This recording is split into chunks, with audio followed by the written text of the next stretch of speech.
Let's for prayer. Thank you, Lord. Thank you, Jesus. All glory to you, Lord. Thank you for this time you have given us, Lord. As we have come to know the warnings you have given us through our pastor, Lord. Lord, help us to be holy unto you, Lord. Lord, whatever mistakes have taken from our side, Lord, have mercy upon us. Cleanse us, Lord. You are working in us, we know, Lord. By your Son's precious blood, you have cleansed us, but still it works for us today also, Lord. Lord, as your coming is close by, help us to be prepared to be with you, Lord. Being believers, we want to be with you, Lord, not in this world, which is ruled by the evil force, Lord. Lord, we surrender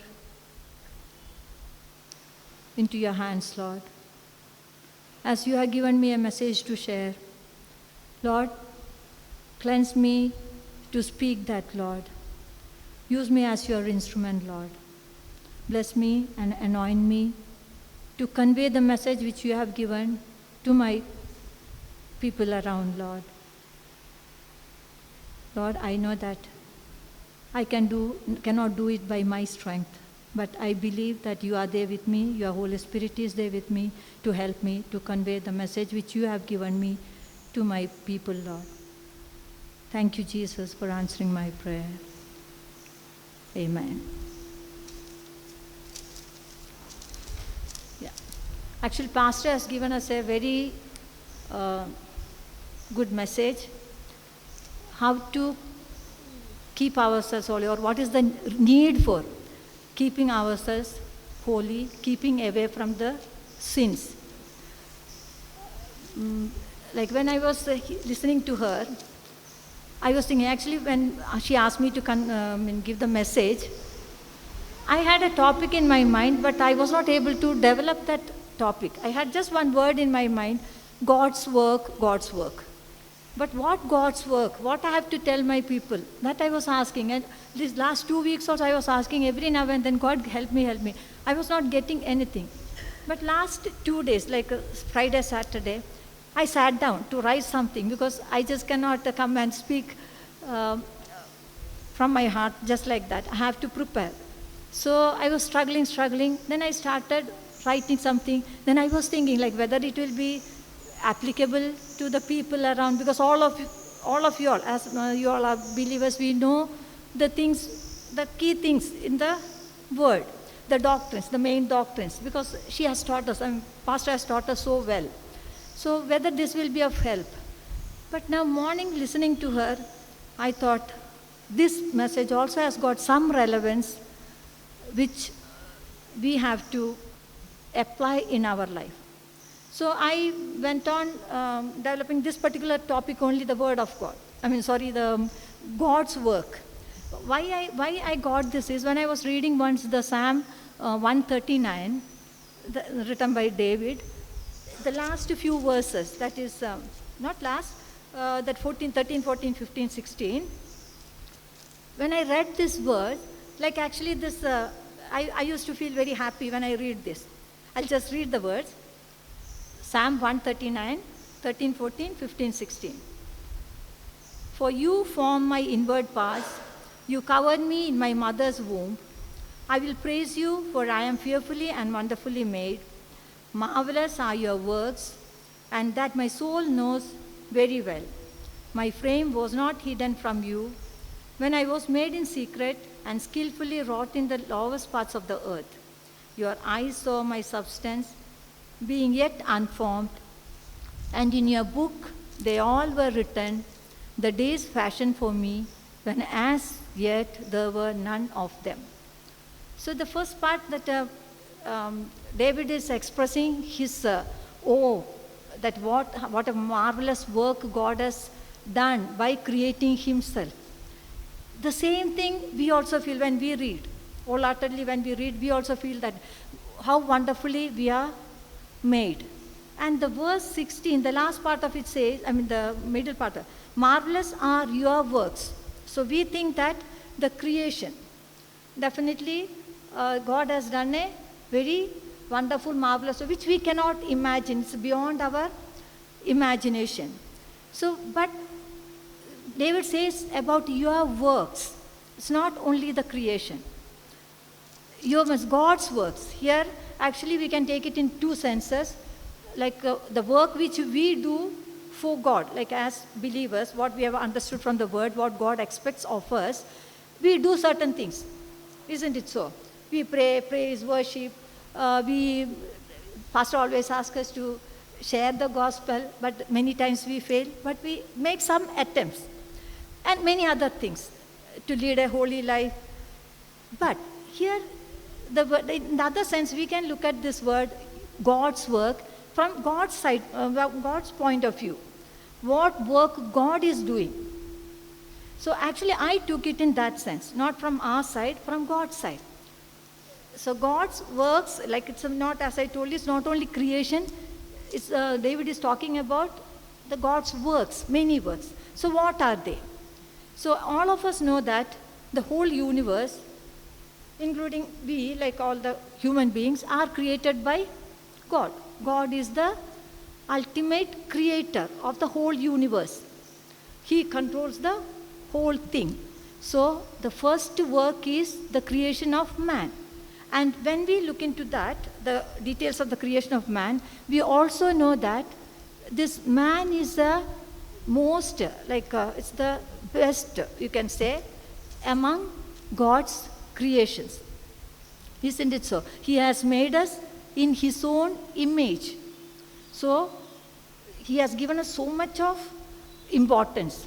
That's why in Psalms, in many places we read like man was created just little lower than the angels of God, the heavenly bodies.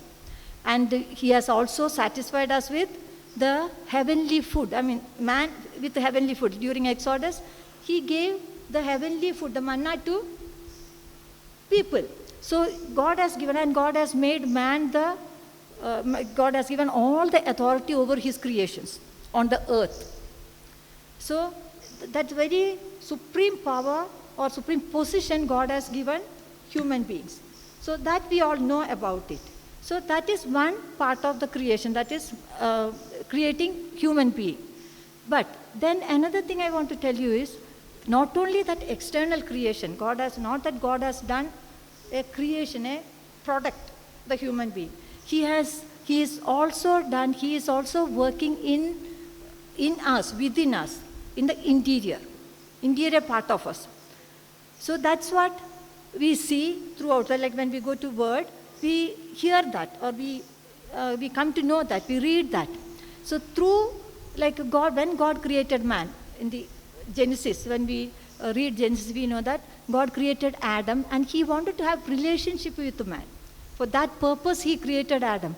But that particular purpose was not fulfilled, because Adam and Eve fell into sin, and that relationship was broken.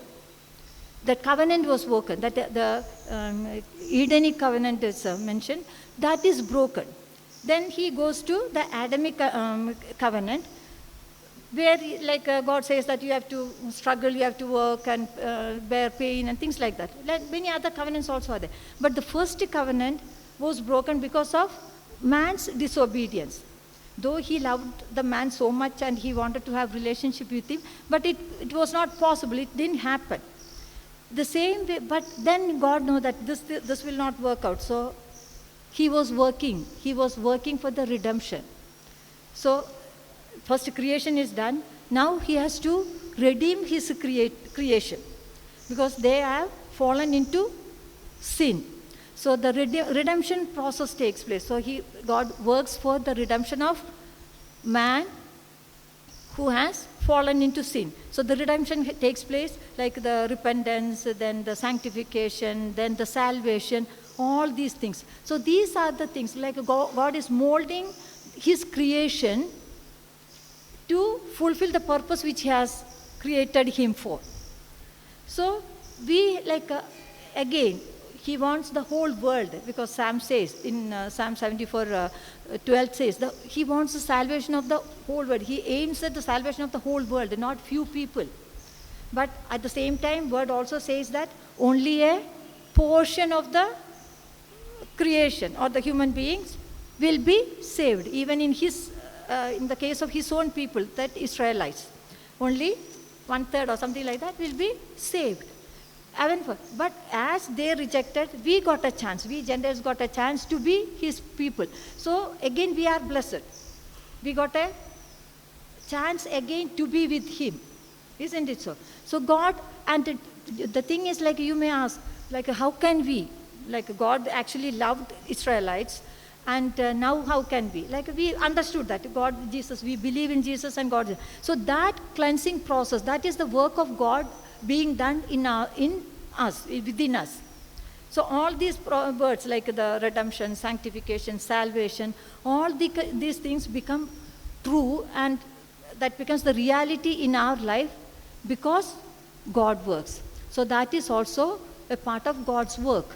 So just because of that, we have a hope today. If that was not there, we are destined to the pit of destruction. But God gave us a hope, it's a chance to come out of it. That is from the view of the individual creation. Then next comes, like, when we look at God's work in a wider sense, you can look at it from the collective side, like these human beings in the world. So God created the universe where many things are there, many living things are there, other things also are there, like heavenly bodies and even the water, everything. So, but human beings collectively, he has a special loving likeness and love for human beings. In a collective sense also he wants. That's what I said, the salvation of a world. So, like, we may ask, like, how can we do, or how God works in us? That the first verse says, like, John 6:29 says, John 6:29, Jesus answers to the people who approach him, that Jesus answered and said unto them, this is the work of God, that you believe on him who he hath sent. So that is the work of God. Like, if you believe in Jesus, that is God's work in you. It's not your work. God has called you. Like in the Psalm, like here also, like in Psalm 39, David says in the last part, verse 16, your eyes saw my substance being yet unformed, and in your book they all were written, the days fashioned for me, when as yet there were none of them. So even that time, when nothing was existing also, that time itself, God had planned for you. God had planned everything for you, like your days, your life, everything he had planned. And it's written in the book of life also. So Sam says that, and even Jeremiah 1:5 says, like, God has created each one for a particular purpose. Jeremiah 1:5 says, he says, I have created you for, then said the Lord unto me, to Isaiah, before I formed thee in the belly I knew thee, and before you camest forth out of the womb I sanctified thee, and I ordained thee a prophet unto the nations. So that was the purpose God kept for Jeremiah. I mean, from the word I'm saying, the same way, like David had a different purpose, Jeremiah had another, Isaiah had another purpose. So for each individual, each person whom he created had a purpose to fulfill. The same way now we also have a purpose to fulfill. But that fulfillment will take place only with the work of God, not by ourselves. So how it will happen? So that is what the verse, John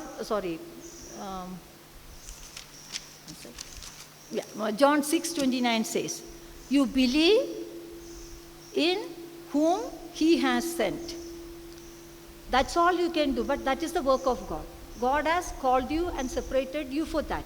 If you do that, you become, or you are fulfilling a part of his purpose in your life. Isn't it so? So the same way, each individual. So we know that many people have understood what the sacrifice Jesus has done, and that the people have started, like people enjoy the hope which Jesus has given us. So those people collectively forms the church.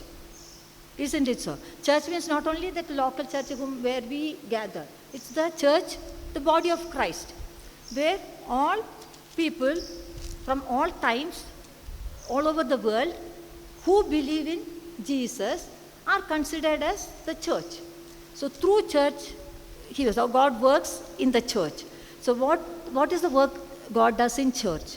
So he brings people together who believes in Jesus, and he fulfills his purpose. For example, like we come here to worship, praise and worship. God wants that. God created us to bring forth his praise, word says. So we have come here to worship and praise God, and the church gives us instructions through the elders or pastors or whatever it is. We are instructed to follow the way of God. Thirdly, we can say that the outreach programs, like church encourages its members to do the outreach. So it could be good works, service, or it could be evangelization. Evangelization is very much one of the important aim or the goal of church. We have to spread the gospel to the world. So that is the collective work of people who believe. That is the believers, the body of Christ. And in the world, like commonly, next is the world. This, like the individual activities as well as the church activities, aims at the salvation of the world also. Because each one of us are responsible to give the gospel, spread the message, good news of the gospel, and make people understand what God expects of his creation. The church also does that. So with this, like the individuals and the church, we have a very important work to do. That is, again, evangelization of the world, but that again, God works. Like we may say the gospel, but whether we will convey it in the right way, because we need God's work in us. God has to work in us, so then only we can convey the message of the good news of gospel to the people. And then the Holy Spirit, the importance of Holy Spirit. Holy Spirit has to anoint us as well as anoint them to receive that message. Then only God's purpose comes to fulfillment. So these are the different, you can say, areas or aspects of God's work in the world, like with respect to human beings. But then in another sense, we can look at God's work. That is just the works God does. That is especially, like as I mentioned, the creation. God creates human beings. So God creates the human beings, and He wants him to have the people to have relationship with him. He wants we to have that, like we have to believe His Son and do work for Him. So God works in us to receive that, or to receive His purpose in our life and work for Him. And secondly, the providence. God, that's the work of God. He provides for all His creations. Isn't it so? It's not that we work, but it's with only His blessings we are able to earn a living or earn anything. So the providence is from God. God, the word says, because He provides for all. If even the animals, the hungry lions and the fish and bird and everything, the same way He provides for us also. So providence is again His work. He oversees all those things. Then the redemption, as I mentioned now, like the redemption, like people have gone astray from His path, so He has to bring them again back to. So He has planned the redemption, the program for us to, or bring back the people to His side. That is the redemption, sanctification, salvation, everything. So with all this, God works to make us fulfill His purpose in our lives. Then, like as we have many times explained, like what we have to do to fulfill God. So we know that we have to pray, we have to work for Him, we have to understand what He expects. Like for example, like even in evangelization or like doing good works, we are saved to do good works, not by our works. We are saved. We are saved. So all that, the inspiration comes from God. God works in us. Then only that happens in our life. So this is the nutshell of the message which I wanted to tell. What are the works of God and how He does it and how we have to. So now the question is, as we have understood God's plan for the world, not only for us, I say, the salvation of the world, the individuals also. So how we will fulfill it? It's only letting Him to work in us. He is doing work. We have to totally surrender to Him. So as Pastor reminded us, when we put our leg in the world and the word, that doesn't take place, or that doesn't happen. It happens like in the case of Adam. Though everything was given to him, he was the sole custodian of the earthly things there, but he lost everything. The same way, like now we have understood what God's work in us, and we have begun that, and we are depending upon God for Him to fulfill it. So now the total surrenderance is the main thing He expects of us. When the world, like the world which is ruled by Satan, comes in, influences us, then God cannot work in us. Don't you think so? Because it's a totally contradicting what evil forces put in our mind and what our Holy Spirit puts in our mind are totally different. So to discern that, He is working for that also. He has given us Holy Spirit to discern the right and wrong. So if we are depending upon the Lord and taking Holy Spirit's help, definitely He will help us to discern. So for that, we need a total surrenderance, and we have to be in the Word. But then you may ask, like, when we live in the world, how can we? There are influences, but each and every time, like whenever you have to make a decision, whenever you have to take a step forward, just ask Holy Spirit, as she always tells us. Ask Holy Spirit whether I am doing the right thing, whether my God will be able to work in me if I do this, if I do that. So that you can ask. Definitely, God is a loving God. He is very merciful and kind. When we humble ourselves before Him, definitely He will work in us. That humbleness, as long as our ego is there with us, like if we say that, yeah, I can do, I am a born again Christian, my Holy Spirit is with what I am doing is correct, then no, just ask, depend upon the Holy Spirit, and find out whether this is what expected of me by my Lord. If we humble ourselves, definitely God will work in us. So God's work will take place in us continuously till we meet Jesus. So here now it's very, very important, as she said, and we are getting many, many warnings from the Lord. As His coming is closer, or the rapture is very close by, we have to keep ourselves holy. We have to let the Lord work in us. So then whatever we do will be pleasing to God, will be fulfilling our purpose on this earth, as this the word says. And one more thing is the future work, the God's work in the future. What is going to happen in the future? So now the individual over, world over, church over. The fourth part is the future works. Future works we are very much familiar with, because Pastor is reminding us every now and then about the rapture. Not only the rapture, the rest of the things. What are the things going to happen? And when we read the Old Testament and New Testament, most of the authors have written lot of things, information about these future things. And we are trying to learn that, so we have come across, we have understood that these are the prophecies to be fulfilled and these are the ones already fulfilled. So here we say, like a scholar say, 1/4 of the matter written in the book is it's yet to happen. It's not happened already.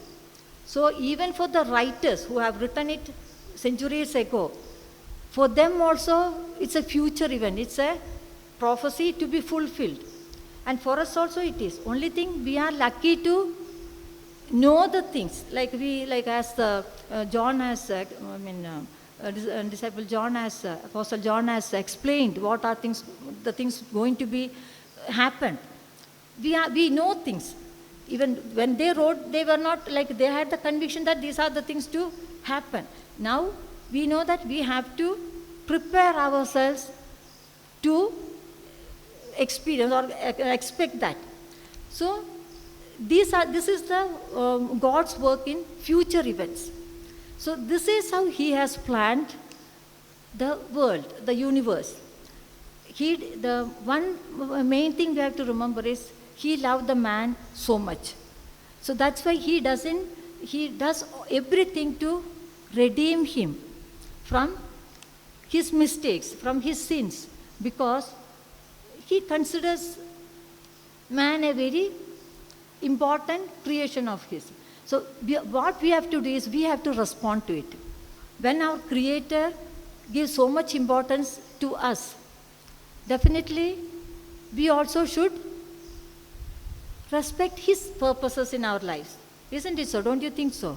So for that we have to totally surrender to the Lord. Only with that we can do that. So how to do that? Okay, Holy Spirit is there with us. We have to just humble ourselves and pray God that, or pray Holy Spirit that help us in our each step. Help us to take the right one towards the goal which our God has set before us. So with that prayer, definitely Jesus will help us to reach the goal, fulfill our purpose according to God's purpose, His work to take place in our life. So with this short message, I conclude, and I pray that, Lord, help each one of us humble ourselves before Thee and understand and take the help of Holy Spirit before each step, which leads us to the goal which You have set before us, and fulfill Your purpose in our life, Lord. As You have given us the warnings, we cry out to You, Lord. Help us to come out of all our mistakes and walk in Your path, Lord. We know that You are a merciful God and You answer our prayers. Thank You, Lord, for answering our prayers. I make this prayer in the precious name of Your Son, Jesus. Amen.